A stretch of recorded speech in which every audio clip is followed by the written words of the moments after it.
අයිබෝවන් අද මම මේ වීඩියෝ එක ගෙන එන්නේ සීගිරි පර්වතයේ ඉහළම කොටසේ සිටයි. එහිදී කියන්නුන සිංහල රජදරුවන් විශේෂයෙන්ම කාශ්‍යප රජතුමා විසින් ඔහුගේ ඉංජිනේරුවන් සහ කලාකරුවන් යොදා ගනිමින් විශේෂයෙන්ම ඒ උද්‍යානය නිර්මාණය කර ඇති ආකාරය සීගිරි උද්‍යානය පැහැදිලි ඔබට පේනවා. ඉංජිනේරුවන්ගේ තාක්ෂණය 100%ක් භාවිත කරමින් ඒ ජ්‍යාමිතික ලක්ෂණ මනාව ඔප්පු වෙන ආකාරයට නැංවෙන ආකාරයට පිවිසුම් මාර්ගය ඉතාම අලංකාරයට ඉදිකර තිබෙන ආකාරයෙහි දෙපස උද්‍යානයේ ඒ වගේම ඔබට පේනවා මෙතන ශිලා පොකුණක් තිබෙනවා කුඩා. තාම නිර්මාණශීලී ඉංජිනේරු තාක්ෂණය යොදාගෙන තිබෙනවා. ඒ වගේම ඔබට පැහැදිලිව පේනවා මේ මනස්කාන්ත පොකුණක් ඒ කලාකරුවන් ඉංජිනේරුවන්ගේ ඒත් සම්මිශ්‍රණයක ඉදිකිරීමක්. ඒ වගේම ඔබට දැන් මම දර්ශනය ලක් කරනවා මෙහි පහුරෙන් පහුර ඉදිකර ඇති ආකාරය ඉතාම සංවේදී ලෙස ඉතාම කළමනාකරණයක් ඇතිව තම ඉංජිනේරු තාක්ෂණයත් ඒ වගේම කලාත්මක බවත් ඉතාම මැනවින් ඔප්නංගෙන ආකාරයෙන් ඔබට මේ පේනවා පැහැදිලිවම ඒ ගඩොල් යොදාගෙන පහුරු කිසිම අන්තරායක් නොවන ආකාරයට නරඹන්නන්ට එහි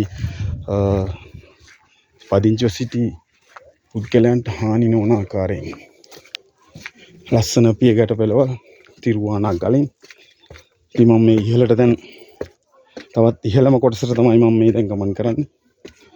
ඉතින් විදේශික සංචාරකයන් ඉන්නවා මේ ලස්සන පහුරු ඔබට පේනවා.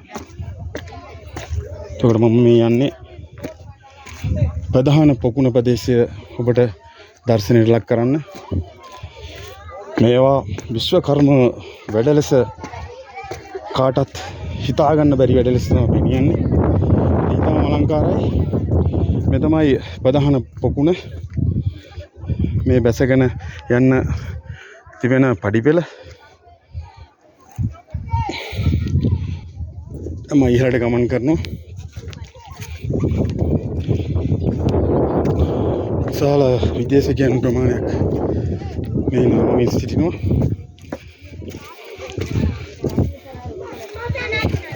පාසල්ලමු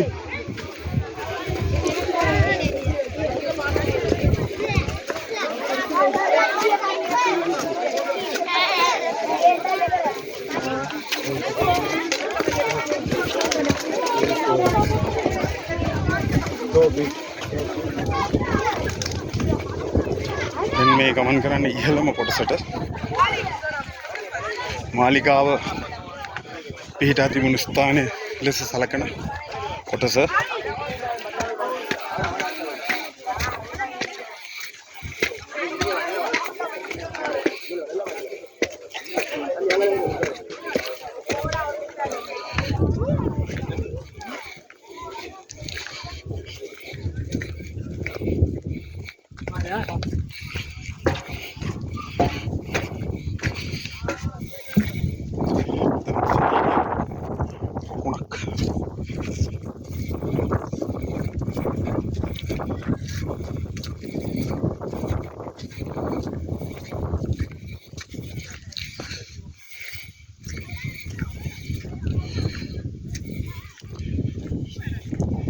මේ පොළොන්නරුවන්තේ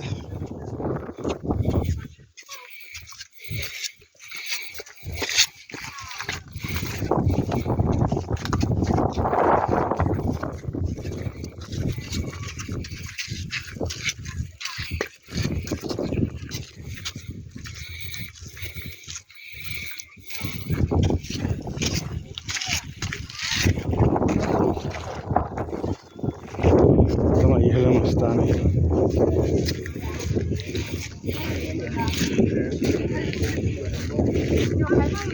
මාලිගාව තිබුණු යයි සැලකෙන ස්ථානය.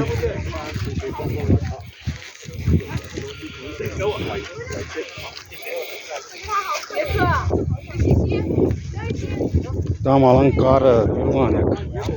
සතුටුයි ඉහළම ප්‍රදේශයට මම දැන් ගමන් කරා. කොටත් යම් කිසි දැනුමක් ලබා ගන්න ඇති.